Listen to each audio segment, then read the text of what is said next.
Assalamualaikum anak-anak ibu yang soleh dan solehah. Bagaimana kabar kalian? Mudah-mudahan kalian dalam keadaan sehat ya.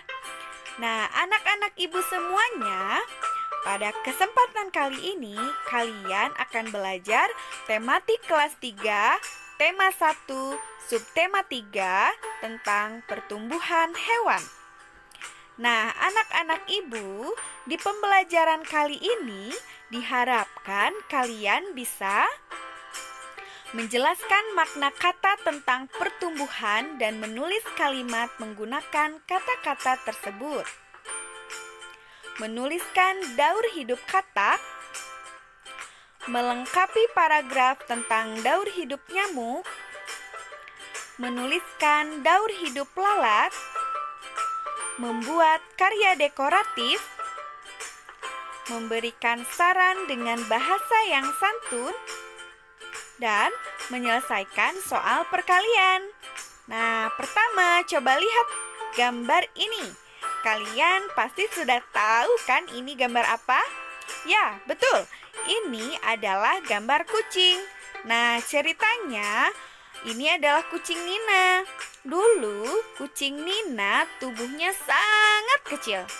Rambut di tubuhnya juga masih tipis. Sekarang kucing Nina tumbuh besar. Rambutnya tumbuh lebat dan halus. Nah, coba kalian amati nih. Ini adalah gambar kucing Nina. Nah, tadi kan kita udah sebutkan tuh. Tadi udah ibu sebutkan kalau awalnya kucing Nina itu tubuhnya kecil ya. Tapi sekarang tubuh kucingnya sudah besar. Nah, itu menandakan bahwa kucing Nina mengalami pertumbuhan. Pertumbuhan ditandai dengan bertambahnya ukuran, tinggi, dan berat badan. Nah, sekarang coba lihat. Nah, ini adalah gambar bebek. Nah, ternyata Nina juga punya bebek ya. Nah, bebek itu berkembang biak dengan cara bertelur. Bertelur, apa itu bertelur? Bertelur itu mengeluarkan telur ya, mengeluarkan telur yang nantinya akan menjadi anak. Nah, bebek yang bertelur adalah bebek betina yang sudah dewasa ya. Nah, telur bebek akan menetas dan keluarlah anak bebek. Anak bebek ukuran tubuhnya akan membesar, bulunya juga bertambah banyak. Nah, di sini ada gambar pertumbuhan bebek. Nah, di sini ada nomor 1 itu ada induk bebek, nanti mengeluarkan telur, bertelur ya. Kemudian telurnya menetas. Menetas itu keluar dari telur ya. Nah, kemudian anaknya keluar dari telur. Nah, setelah itu dirawat, diberi makan. Nanti bebeknya akan tumbuh besar ya, bulunya juga tambah banyak. Nanti jadi bebek dewasa. Bebek dewasanya nanti bertelur lagi ya, seperti itu. Selanjutnya, nah, wah ini ada banyak telur. Nah, ini ternyata adalah telur bebek ya. Nah, bebek Nina bertelur. Telur tersebut disimpan di 3 wadah. Setiap wadah berisi 12 telur bebek. Berapa banyak ya telur seluruhnya? Coba kalian hitung. Nih, kita hitung bersama-sama ya. 12 ditambah 12 ditambah 12 hasilnya adalah sama dengan 36. Nah, anak-anak ibu semuanya, penjumlahan berulang di atas dapat ditulis dalam bentuk perkalian. Kita lihat di situ wadahnya ada berapa?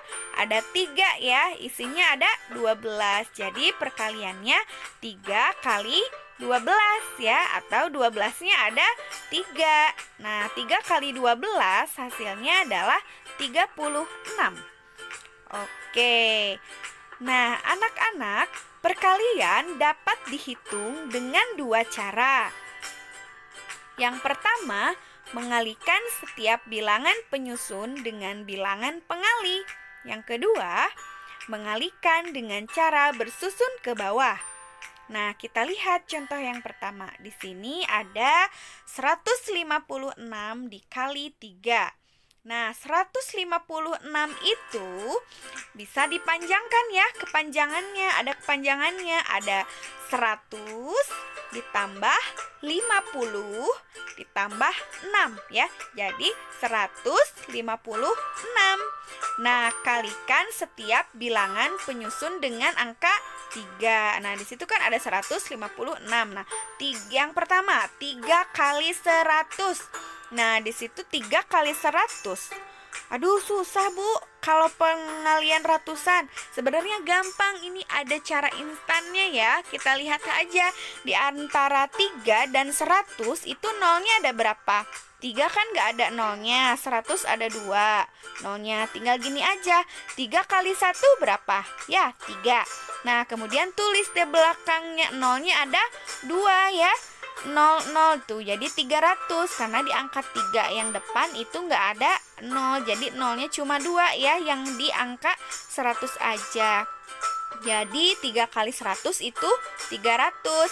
Yang kedua itu ada 3 kali 50. 3 kali 5 aja berapa? 3 kali 5 berapa? Ya, betul. 3 kali 5 itu 15. Nah, 3 kali 50 itu 150. Selanjutnya 3 kali 6. 3 kali 6 hasilnya 18. Nah, kalau udah ada hasilnya tinggal dijumlahkan deh semuanya. 300 ditambah 150 ditambah 18 semuanya adalah 468. Nah, gitu ya, mudah ya. Gitu. Selanjutnya mengalihkan dengan cara bersusun ke bawah. Nah, di sini masih sama soalnya 156 dikali 3. Nah, yang pertama dikalikan adalah angka yang paling belakang ya, yang satuan dulu, angka 6. Nah, 3 dikali 6 atau 6 kali 3 hasilnya adalah 18. Nah, 18 itu puluhannya simpan di atas. Ya, jadi ini dengan teknik menyimpan ya kalau bersusun itu. Nah, satuannya yang angka 8-nya simpan di bawah angka 8 ya. Selanjutnya 5 kali 3 berapa? 5 kali 3 itu 15. Karena masih punya simpanan yaitu 1, jadi 15-nya ditambah 1. 15 tambah 1 berapa? Ya, 16 ya. Nah, ini karena udah dijumlahkan, kalian coret angka satunya. Nah, gitu. Nah, yang 1 dari 16 itu simpan lagi di atas.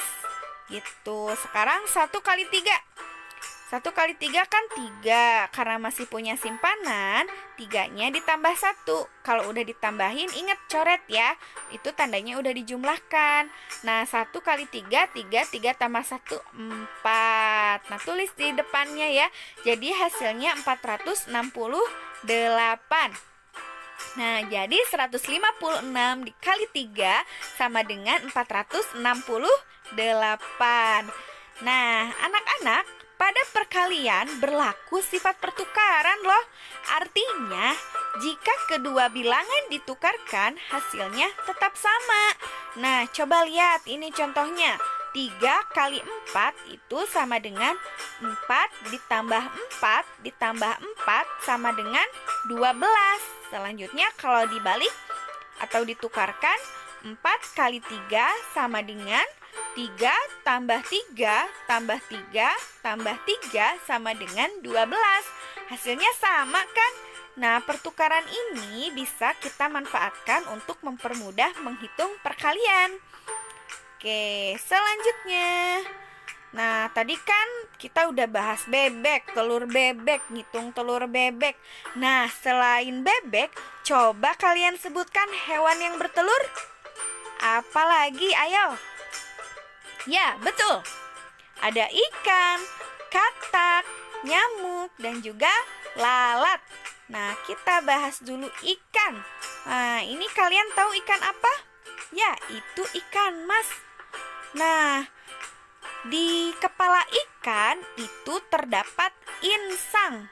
Nah, pernah nggak kalian dilihat di bagian kepala ikan, di samping-sampingnya itu ada bagian yang berwarna merah. kalau dibuka ya. Nah, itu namanya insang. Insang adalah alat pernapasan. Nah, alat pernapasan ini biasanya digunakan oleh hewan yang hidup di air. Misalnya kayak tadi kan kayak ikan, kepiting, udang ya gitu. Jadi kalau ada yang nanya insang itu apa? Insang itu alat pernapasan ya yang biasanya terdapat pada ikan, udang gitu ya, kepiting. Pokoknya yang hidup di air, yang bernapas dengan air, kebanyakan itu bernapasnya menggunakan insang. Nah, di sini ada pertumbuhan ikan. Wah, ternyata ikan itu setelah dari telur menetasnya itu jadi larva. Nah, setelah larva menjadi ikan muda dan juga ikan dewasa ya. Larva itu kayak mirip buyur kalau kecebong. Ya, telur, larva, ikan muda sama ikan dewasa. Kalau menurut ibu, larva ikan itu mirip kecebong. Gitu, tapi lama-lama kelamaan bentuknya akan berubah menjadi ikan tapi ukurannya lebih kecil gitu ya. Oke, selanjutnya. Nah, berdasarkan kegunaannya, ikan ada yang dipelihara untuk dimakan, ada juga yang dipelihara sebagai ikan hias. Nah, ini ikan mas. Nah, kalau ikan mas biasanya untuk dimakan atau untuk hiasan nih?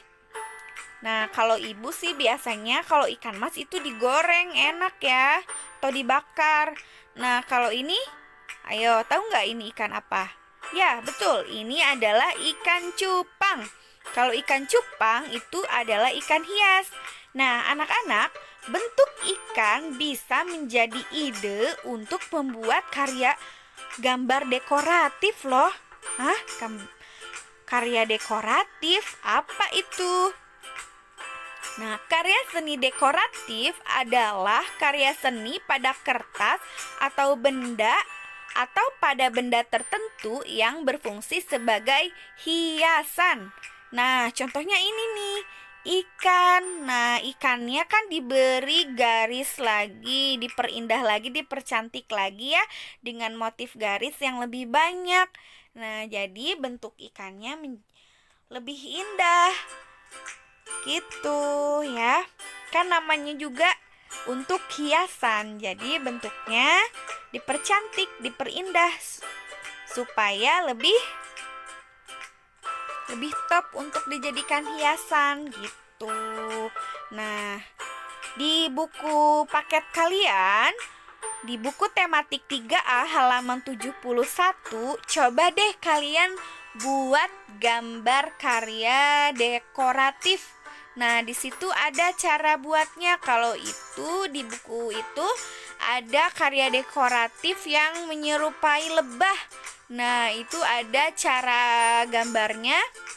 Cara menggambarnya dimulai dari nomor 1 itu buat oval dulu ya. Yang kedua terus dikasih lingkaran. Yang ketiga dikasih sayap di atasnya. Yang keempat kepalanya dikasih antene. Yang kelima badannya dikasih motif garis ya. Kemudian diwarnai jadi lebih cantik deh. Nah, selanjutnya di buku tematik kalian juga ada gambar ini, gambar ikan di buku tematik 3A halaman 79. Coba kalian buat karya dekoratif. Kalian buatnya di gambar ikan itu, kalian kasih motif garis sesuka kalian, sekreatif kalian sehingga gambar ikan itu menjadi lebih indah ya. Oke, seperti itu.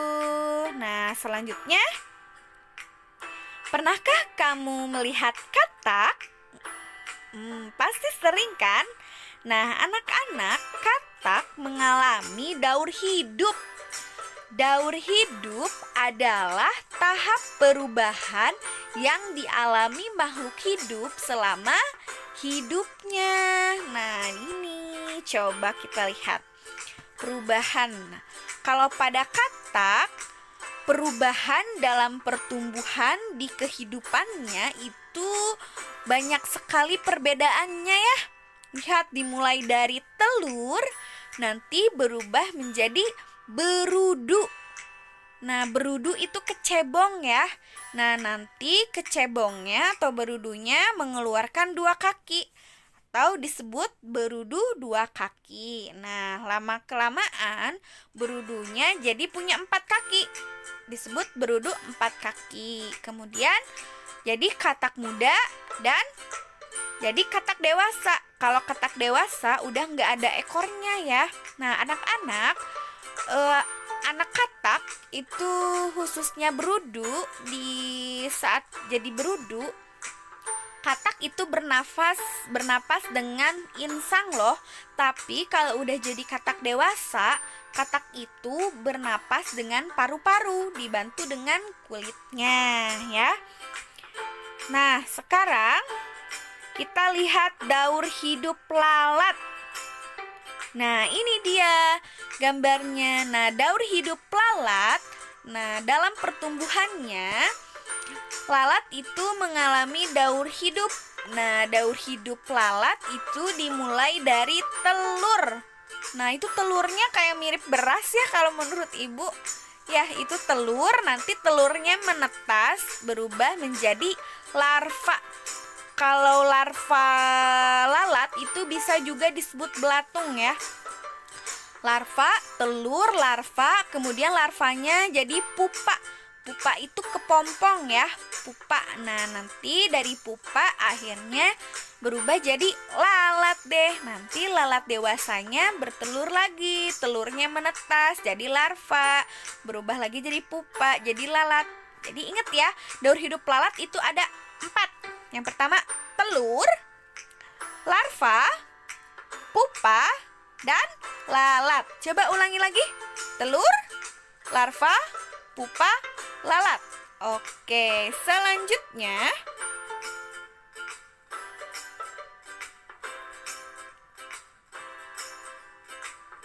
nah, ini adalah daur hidup nyamuk. Nah, kita lihat ini daur hidup nyamuk. Kalian pernah lihat nyamuk, telur nyamuk? Nah, anak-anak ibu, ternyata nyamuk itu berkembang biaknya dengan cara bertelur. Nah, kalian tahu nggak telur nyamuk itu biasanya ada di mana sih? Nah, ibu ceritakan ya. Daur hidup nyamuk dimulai dari telur. Nah, telur nyamuk itu biasanya berada di air. Nanti telur menetas menjadi larva. Nah, larva atau kalau kita sering biasa menyebutnya itu jentik-jentik ya, jentik-jentik nyamuk atau tempayak. Nah, jentik-jentik hidup dengan cara terus bergerak-gerak di air. Ya. Jentik-jentik itu hidup dengan cara melayang di air ya. Jadi bergerak-gerak terus melayang di air. Nah, nanti jentik-jentik juga mendapatkan makanan di air. Jentik-jentik terus bergerak-gerak di air. Jentik-jentik itu kemudian tumbuh dan berubah menjadi, ayo apa ini? Pupa ya, pupa. Nah, pupa atau kepompong. Nah, kalau pupa itu tidak bergerak. Pupa dapat berpindah karena dorongan gerakan air. Selanjutnya, pupa berubah menjadi nyamuk. Nah, ini nyamuk. Nyamuk terbang ke udara. Nyamuk dewasa akan kembali ke air untuk bertelur ya. Beberapa jenis nyamuk meletakkan telurnya di air kotor. Ada juga yang meletakkannya di air jernih. Nah, gitu. Makanya kalian, nah ini nih ada gambarnya. Ini contoh jentik-jentik nyamuk yang ada di air ya. Kalau ini sih airnya agak jernih sedikit ya. Nah, teman-teman, maksudnya anak-anak. Nah, karena nyamuk itu berkembang biak dengan cara bertelur dan bertelurnya itu di genangan air, kita tidak boleh membuang sampah sembarangan, apalagi berbentuk wadah. karena saat terkena hujan, airnya akan menggenang di wadah tersebut dan akan menjadi tempat berkembang biak nyamuk. Nah, kalian gak mau kan di rumah kalian banyak nyamuk? Nah, jadi kalau di rumah itu jangan sampai ada wadah-wadah cangkang-cangkang yang tertumpuk di luar. Kemudian kena hujan, nanti ada airnya. Nah, karena takutnya jadi sarang nyamuk. Nanti nyamuk-nyamuknya bertelur, berkembang biak jadi makin banyak ya. Nah, selain itu, tumpukan sampah juga bisa mengundang datangnya lalat ya. Bau kan, bau busuk gitu. Nah, apa yang akan kamu lakukan bila ada tetanggamu membuang atau menumpuk sampah sembarangan? Ayo, apa yang akan kalian lakukan? Ya, kalian bisa memberi saran. Nah, ini contoh sarannya. Ini misalnya tetangganya namanya Adit. Adit, sebaiknya kamu jangan menumpuk sampah di depan rumah karena menimbulkan bau busuk dan akan mengundang banyak lalat. Kemudian saat terkena hujan akan banyak genangan air yang jadi sarang nyamuk. Nah, gitu ya. Kalian pernah nggak ngasih saran ke teman-teman kalian atau teman-teman kalian pernah ngasih saran ke kalian? Nah, Ibu kasih tips ya cara memberi saran yang baik.